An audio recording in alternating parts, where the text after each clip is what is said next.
Assalamualaikum warahmatullahi wabarakatuh. Kami dari kelompok 10 akan mempresentasikan hasil kerja kelompok kami yang berjudul analisis perusahaan. Sebelumnya, perkenalkan anggota kelompok kami. Saya Aici Imelda Aji Yunatama, NPM 041, dan rekan saya Anissa Amalia Soleha, NPM 089.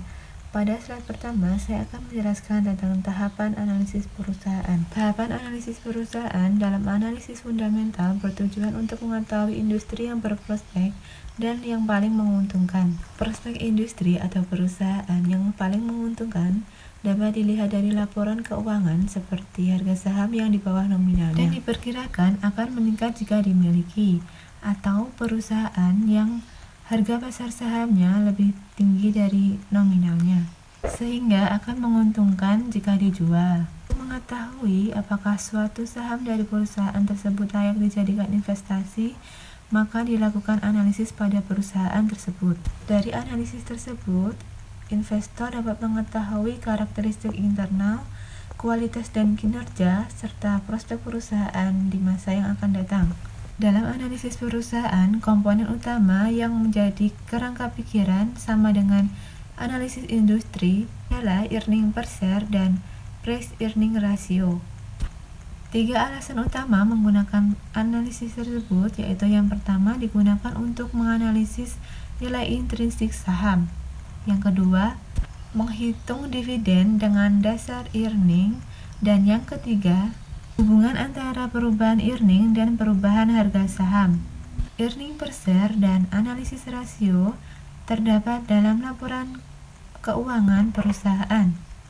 Setelah dianalisis, maka kita dapat mengetahui kelebihan dan kekurangan dari IPS. Selanjutnya, saya akan menjelaskan tentang IPS dan informasi laporan keuangan.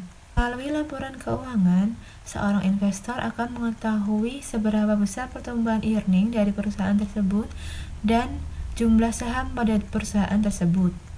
Dalam laporan keuangan, seorang investor akan mengetahui seberapa besar nilai intrinsik dari saham perusahaan tersebut dibandingkan dengan harga pasar saham perusahaan tersebut. Laporan keuangan terdiri dari yang pertama, yaitu neraca.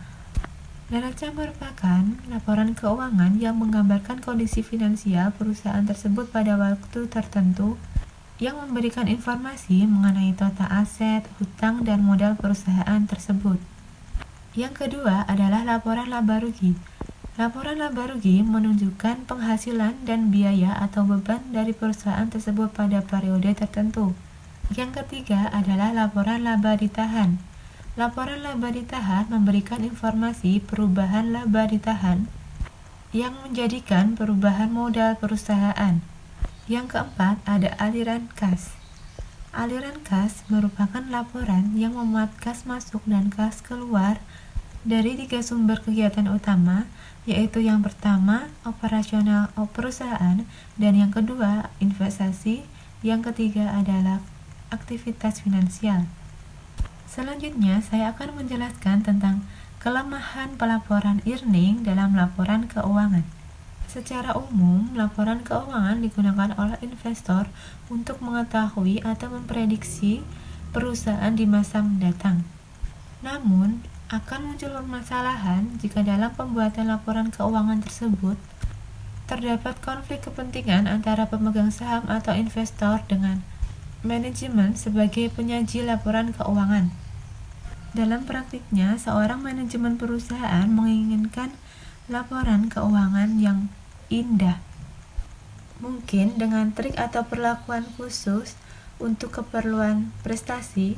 Di sisi lain, investor memerlukan informasi untuk keputusan investasi yang akan dilakukan.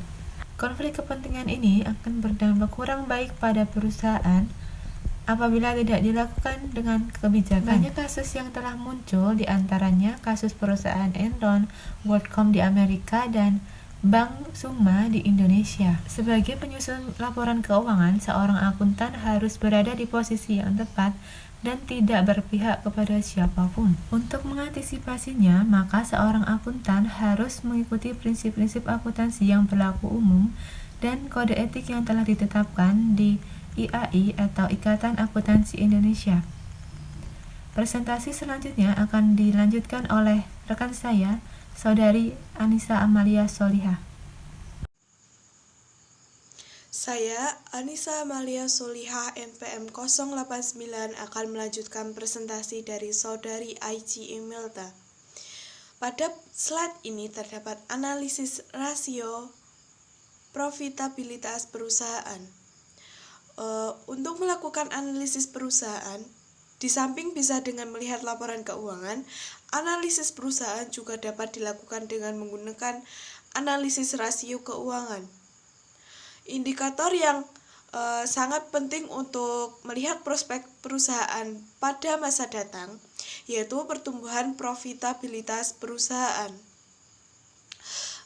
Selanjutnya terdapat dua rasio profitabilitas utama yang digunakan umumnya dipakai saat analisis ROE atau Return on Equity dan ROA Return on Asset. Selanjutnya yaitu pengertian Return on Equity atau ROE adalah menggambarkan sejauh mana kemampuan perusahaan menghasilkan laba yang bisa diperoleh pemegang saham.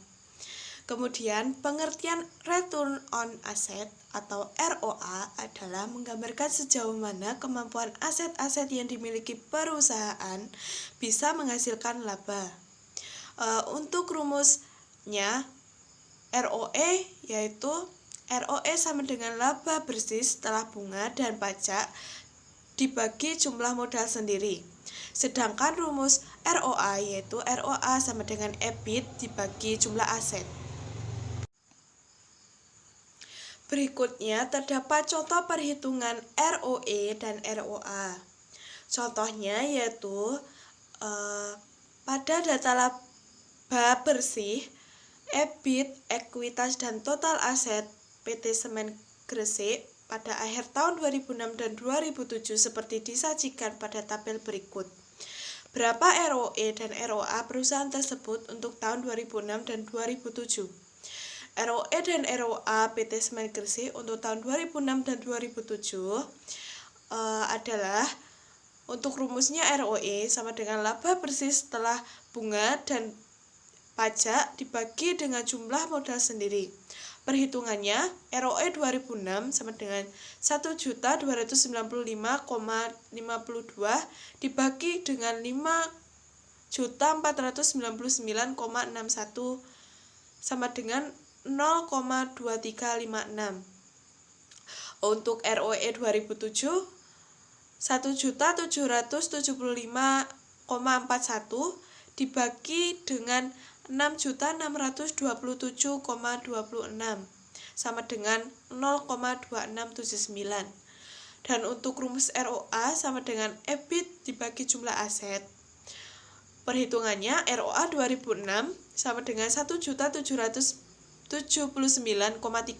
dibagi 7.496,42 sama dengan 0,2374. Untuk ROA 2007 yaitu 2.396,85 dibagi dengan 8.515,23 sama dengan 0,2815. Kemudian slide selanjutnya terdapat earning per share atau EPS dan perhitungan EPS. Earning per share atau EPS yaitu komponen penting pertama yang harus diperhatikan dalam analisis perusahaan.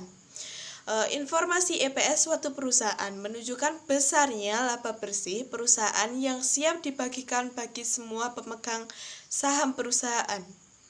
Untuk rumus menghitung EPS sebagai berikut.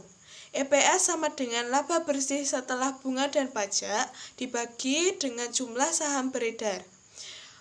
Kita juga bisa menghitung EPS perusahaan dengan menggunakan rumus lainnya, yaitu EPS sama dengan ROE dikali jumlah modal sendiri dan dibagi jumlah saham beredar, atau EPS sama dengan laba bersih setelah bunga dan pajak dibagi jumlah modal sendiri dikali jumlah modal sendiri dibagi dengan jumlah saham beredar.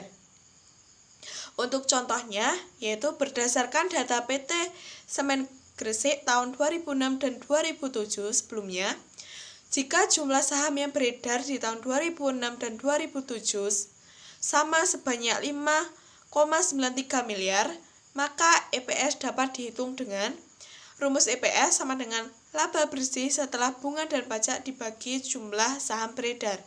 EPS 2006 sama dengan 1.295,52 dibagi dengan 5,93 sama dengan 218. Untuk EPS 2007, 1.775,41 dibagi dengan 5,93 hasilnya 299. EPS pada Semen Gresik tersebut juga dapat dihitung dengan EPS sama dengan laba bersih setelah bunga dan pajak dibagi jumlah modal sendiri dikali jumlah modal sendiri dibagi dengan jumlah saham beredar. Untuk perhitungannya yaitu IPS 2006 sama dengan 1.295,52 dibagi 5.499,61 dikali 5.499,61 dibagi 5,93 sama dengan 218. Untuk EPS 2007 yaitu 1.775,41 dibagi 6.627,26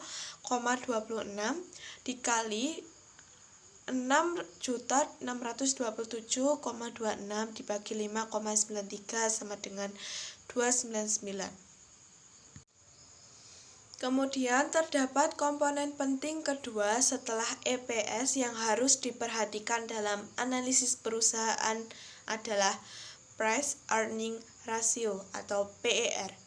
Informasi PER atau Earning Multiplier mengindikasikan besarnya rupiah yang harus dibayarkan investor untuk memperoleh 1 rupiah earning perusahaan. Untuk menghitung PER sebagai berikut rumusnya. EPS sama dengan D1 per E1 dibagi dengan K dikurang G. Dalam hal ini, D1 per E1 sama dengan tingkat dividen payout ratio yang diharapkan. Untuk K sama dengan tingkat return yang disyaratkan. Dan G sama dengan tingkat pertumbuhan dividen yang diharapkan. Kemudian terdapat 3 komponen utama untuk menghitung PER suatu perusahaan. Komponen PER sendiri yaitu yang pertama dividend payout ratio atau DPR merupakan perbandingan antara dividen yang dibayarkan perusahaan terhadap earning yang diperoleh perusahaan. Yang kedua tingkat return yang disyaratkan atau K diperoleh dengan menjumlahkan tingkat return bebas, risiko, dan premi risiko yang disyaratkan investor dengan rumus K sama dengan RF plus RP sama dengan tingkat return bebas risiko plus premi risiko. Yang ketiga, tingkat pertumbuhan dividen yang diharapkan atau G merupakan fungsi dari besarnya ROE dan tingkat laba ditahan perusahaan. Untuk rumusnya G sama dengan ROE dikali tingkat laba ditahan sama dengan laba bersih setelah bunga dan pajak dibagi jumlah modal sendiri dikali 1 min DPR. Pada slide ini terdapat estimasi nilai intrinsik saham. Berikut cara mengestimasi nilai intrinsik saham dalam analisis perusahaan. Estimasi nilai intrinsik saham dalam analisis perusahaan bisa dilakukan dengan memanfaatkan 2 komponen informasi penting dalam analisis perusahaan, yaitu EPS dan PER. Secara matematis, hubungan tersebut tergambarkan sebagai berikut. POE sama dengan P0 sama dengan estimasi EPS dikali PER sama dengan E1 dikali PER. Jika nilai intrinsik saham sudah berhasil diestimasi, langkah selanjutnya yaitu membandingkan nilai intrinsik saham dengan harga pasarnya. Jika nilai intrinsik suatu saham lebih tinggi dibandingkan harga pasarnya, maka saham tersebut tergolong sebagai saham undervalued dan sebaiknya dibeli. Sebaliknya, jika nilai intrinsik suatu saham lebih rendah dibandingkan harga pasarnya, maka saham tersebut tergolong sebagai saham yang overvalued dan sebaiknya tidak untuk dibeli atau sebaiknya dijual jika sudah dimiliki. Sekian presentasi dari kelompok kami. Jika ada kurang dalam penyampaian materi, kami mohon maaf. Wassalamualaikum warahmatullahi wabarakatuh.